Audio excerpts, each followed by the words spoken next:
Welcome, welcome, welcome. Ladies and gentlemen, you might be asking why myself, the one and only source, Mike Edwards, the name Mike Edwards, is hosting this special episode of Outlandish Claims, and we're going to tell you why. My man, Adam, is actually going to be the one that is answering, not asking, but answering the questions this time around. Adam, how are you doing, my brother?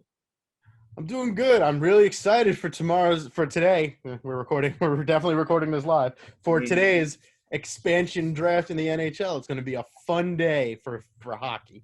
Well, and you know what, I think that serves as a perfect segue because, in my opinion, the NHL is probably one of the more overlooked drafts in general. So when you talk about expansion draft, I mean that's just self-explanatory right there. So let's get right into it without further ado. I want to hear, Mr. Adam Fandango Poppy McPartland, who are your obvious picks in this year's upcoming expansion draft and why? All right. So just to go over the rules for some of you who may not be aware of the rules, the general idea is Seattle gets to pick one player that is left unprotected from each team, except for the Vegas Golden Knights, because Vegas, when they came into the league, negotiated a deal where when a 32nd team came in, they would forego the additional money, that the influx of money that they would get from this new team in exchange for being able to protect every player from the expansion draft. A smart piece of business by the Golden Knights front office. Each team could protect either 8 skaters and a goalie, or 7 forwards, 3 defensemen, and a goalie. After that, everybody's unprotected. UFAs that are still on a team, Seattle can sign any player still part of a team, but it counts as their draft pick for that team, which is why it makes a very difficult decision here for the first obvious pick of goalie Chris Dredger, the goaltender who had a breakout season this year for the Florida Panthers. There are talks that he will sign a deal for $3.5 million for the next 3 years. It's a fantastic deal. Another obvious pick is probably Colin Blackwell from the Rangers. He had a solid season. He's under $1 million. He costs under $1 million. So it's a cheap young forward option for Seattle, which is huge. The main thing they want is cap flexibility, so cheaper options are a necessity. Another obvious pick from Boston and Buffalo, the two Bs, Connor Clifton, defenseman for Boston, costs $1 million. That's an easy pick. And Cody Eakin, $2.5 million from Buffalo. He was actually picked by Vegas during the last expansion draft. It's an easy choice to see them going for Cody Eakin here. The final obvious choice, in my opinion, is probably Hayden Fleury, $1.3 million from Anaheim. A great young defenseman, got traded inexplicably by Carolina during the season. I think that's going to be a very easy pick, very smart pick for them. Some not so easy picks, but still picks I think that are more obvious than not. Colton Sissons from Nashville, under $3 million for a great center, had a fantastic season this past year. He's got term. He could easily be one of the faces of the franchise, much like William Karlsson has become for Vegas. And one last pick out of Chicago, one of the more expensive options that you're going to see, but certainly a more obvious choice than not, defenseman Calvin DeHaan. He is one of the best players on that team. The fact that he's unprotected is kind of a shocker, but he should be a very easy decision for a team that looks to have a solid defenseman and young one at that. Wow, that was a lot. I mean, a lot to unpack there, but obviously, with you being the expert that you are, I could see why a lot of those picks definitely make sense. So to follow up with that question, I'm going to flip it, right? Yeah. Who are your most outlandish, since this is Outlandish Claims, right? Who are your most outlandish claim picks for this upcoming one draft from the Seattle Kraken? Well, there are a bunch of outlandish claim picks I have because my entire look at this draft is based on the fact that I think Seattle is 100% going to take Carey Price from Montreal. He's worth $10.5 million each of the next 4 seasons, which is an insane price tag. But when he's that caliber of a goalie, and we see what Marc-Andre Fleury has done for Vegas, that's something you take a risk on. He's got some health issues, but he's got health issues for one season. He'll be fine in the next season, and he's still only 33, and he just took a team that no one thought was going to do anything straight to the finals, where he stole a game from Tampa because he's just that good. So that's an outlandish claim pick because of his price tag and because of his injury, but I really think it's something that Seattle should absolutely 100% pull the trigger on. Another one, kind of an outlandish claim because he's cheap, but everybody thinks they're going to take Yanni Gourde from Tampa. This is why I think they're going to take Pat Maroon. Number one, Pat Maroon has won 3 straight Stanley Cups. 2 with Tampa, 1 with St. Louis. Number 2, he's cheap. He's $900,000 under contract for next year, and he's really good for that price tag. He's a big body. He's a big reason Tampa won the first, never mind 2, just the first Stanley Cup that they won of these back-to-back trophies. And number 3, and this is the big one, no team wants to do Tampa the favor of taking money from them. They are screwed, putting it nicely, when it comes to salary cap next season. They are, I think, $10 million over the cap or something, and they only have 19 players under contract out of 30. If they take Yanni Gourde, it's a great pick. He's a great player, but it helps Tampa just a little too much.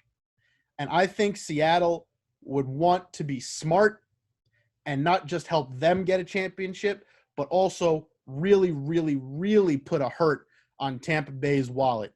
Because if they take a guy who's Yanni Gourde worth just over $5 million, that saves them having to find an extra trade partner. Every team in this division, in the league, should want to hurt Tampa. And this is the big way to hurt Tampa. Without Pat Maroon, we don't win any Stanley Cups. With Yanni Gourde, we are in trouble with finding room to space out the salary cap. They take Yanni Gourde, all we need to trade is Alex Killorn or Andre Palat, and we're fine. And then another outlandish claim here. This is honestly, for me, the big one. The Vladimir Tarasenko from St. Louis. He goes, I think he's going to be the frontline center. He's going to be the star for 2 years to come, and they make a new deal with him. He just came back from injury, but he's going to be fully healthy for next season. No reason to suspect he will not return to his all-star elite caliber form that he was when he was on the Stanley Cup winning St. Louis Blues just a couple of years ago. And then finally, an outlandish claim in a way is this guy, Brett Ritchie from Calgary. Most people have him taking Mark Giordano, 38-year-old defenseman, but he's worth $6.8 million. I think that price tag for that kind of a player is great, but I think they're going to have to be smarter. I think Seattle's going to have to be smarter when it comes to taking cheaper options. And this is one of those ones where they're going to have to take cheap just for the sake of cheap. And also, he's young. He's only 28. He could rebound and find a new form, whereas Mark Giordano is one season and done, and maybe he's trade bait halfway through the season. I don't think that's something you want to waste a draft pick on, especially when you could find Carey Price and Vladimir Tarasenko and from Toronto, Alex Kerfoot for $10.5, $7.5, and $3.5 million that otherwise you wouldn't be able to take because you want to spend 6.8 on a 38-year-old defenseman who's probably one and done. I obviously could very well be wrong, but I think it just makes more sense to put money in 4 years worth of an elite goaltender and 2 years worth of an elite goal scorer than probably just half a season in a 38-year-old defenseman who's probably not even going to be there by the time the year is over. Tarasenko pick definitely answers one of the questions that I had for you in terms of most impactful player. So as a result, I have 2 follow-up questions for you. I love it. And by the way, this is excellent analysis, just like this brother right up here, PK Subban. He is an excellent analyst. Let me just say that right now. Yeah. Anyways, Mr. McPartland, given all of what you just said, given the fact that the Seattle Kraken are going to be a fairly new team, right? We've seen in recent years, obviously with the Vegas Golden Knights, that just because you're an expansion team in the NHL doesn't mean that you can't be a competitor right away. So my question to you is this. Do you foresee Seattle taking the leap similar to what Vegas did, going pretty much all the way to the Stanley Cup, or of that fashion, at least the conference finals? And if so, who do you see them bouncing out? Who takes the biggest step back? Who takes the biggest step back is going to be Winnipeg. They got their asses kicked by the Canadiens. I don't really think that Edmonton is going to get swept again. I think they're going to make the right moves. That said, it is Edmonton, and they really are they're the Chargers of the NHL. They have really dumb ownership. They've had great players. They have elite players now that should be going to the Stanley Cup Finals. They have Connor McDavid, who is basically Phil Rivers. They have Leon Draisaitl, who's basically, in his heyday, LaDainian Tomlinson. They have a defenseman, the likes of Darnell Nurse, Antonio Gates. Like, these are all players that should be going to the Stanley Cup, much like those guys should have gone to the Super Bowl. But because of the front office and because of ownership stupidity, here they are. They have nothing else. And it shows up in the playoffs just how great those skilled players are, but how useless they are against more complete teams like the Canadiens, like Vegas, for example. Even though they didn't play Vegas this postseason, Vegas is clearly a better team, and they're younger and newer and don't have nearly anyone of the skill as Connor McDavid. They should be running away with the North Division what will be the North Division, but really the Western Conference every single year, and they don't. That said, they're still not the Winnipeg Jets. I think the Jets are taking the biggest step back because they just got destroyed, and I really don't see them doing that well next season. I do think Seattle goes to the playoffs. I don't know how far. I still think Vegas and Colorado are the two best out there. But Seattle, if this goes the way I'm looking, or at least somewhat of the way I'm looking, they're going to be a team that immediately people are like, oh, they're going to the playoffs. They're going to the playoffs. Okay. I like it. Picking on two Canadian teams. Yeah, well, the only two that really matter, Calgary, still no one knows what happened to them. It's true. What's going on with the Canucks these days, too? Lastly, any All-Star picks? Yeah, Carey Price is probably going to the All-Star game. Vlad Tarasenko, I'm going to say he goes to the All-Star game. And Alex Kerfoot. Okay. Those guys. And just for everybody who wants to know, Gio and I filled out our picks, and you can see them on the sides of – that's what these things are on the side. My picks are above me. Gio's picks are above Mike. They're above me.